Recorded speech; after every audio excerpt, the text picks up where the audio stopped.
Okay, so what we want to do here is we want to take a screenshot of something. A screenshot is just a picture of part of whatever is on your computer screen.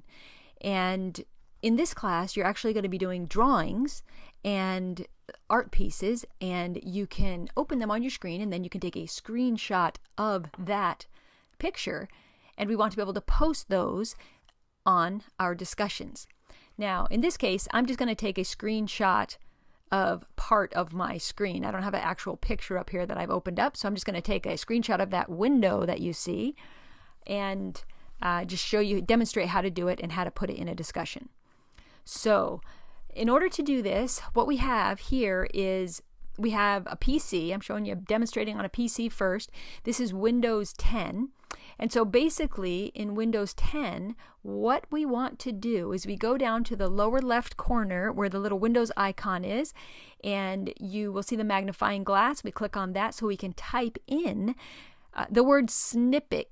Because you want to start typing snipping tool in there, and then the snipping tool will come up and you'll see the options over here. I usually uncheck the first 3 options and I leave the last 2 options checked, but you can figure out what works for you. I say OK, and then under new I go to rectangular snip, so I get I can draw out a box, and basically when I click and drag with my mouse, whatever is inside the box will be a picture.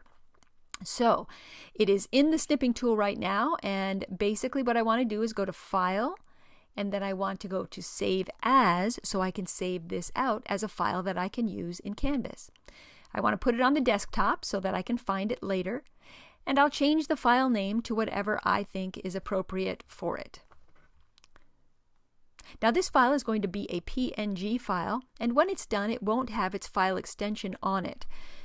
Though on a Mac, you often have to make sure the file extension is on it. On a PC, Canvas will always accept it, so you don't really need to worry about that. Close the snipping tool, and we have our image right here on the PC. Now I open Canvas, and I prepare to get that item into Canvas so I can use it in my discussion. So I need to go to my Account button, and that way I can go to Files, because what I want to do is bring this picture into my files in Canvas so that I can use them. And you'll notice over here on this side I have some folders, but you may not have any folders in there when you first start. You might want to make a new folder by clicking the folder button, and you can name that. And this way you can keep all your discussion images in a folder. You don't have to do this. This is just for organizational purposes. Click the check button that accepts your folder, and then I can click on the folder that I've just made, and I can just drag my image into it. Now my image is in Canvas, and I now have it available to use and put into my discussions. So I'll go over to the dashboard. I'll click on that so that I can see my class, and I will open that by clicking on it. Okay, I'm going to go down to Modules, and I'm going to find the discussion that I want to put that image into. Now this is a discussion that I haven't developed yet, so it doesn't have any writing in it, but it does have the reply button at the bottom that you will be familiar with. Scroll down to the bottom of a discussion and you will find the reply button. When you click on that, it gives you a place to type and to put in images and do things like that.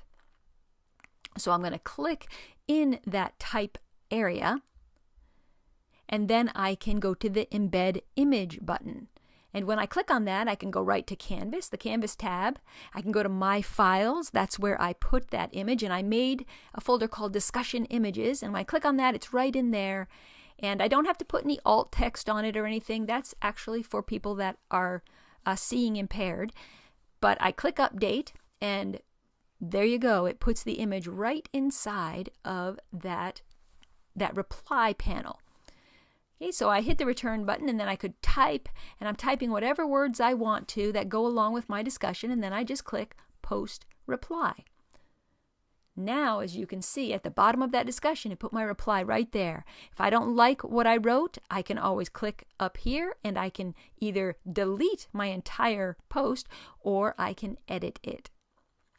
So you can always go in and edit it and change the words if you see something spelled wrong or something that bothers you, or you can delete it.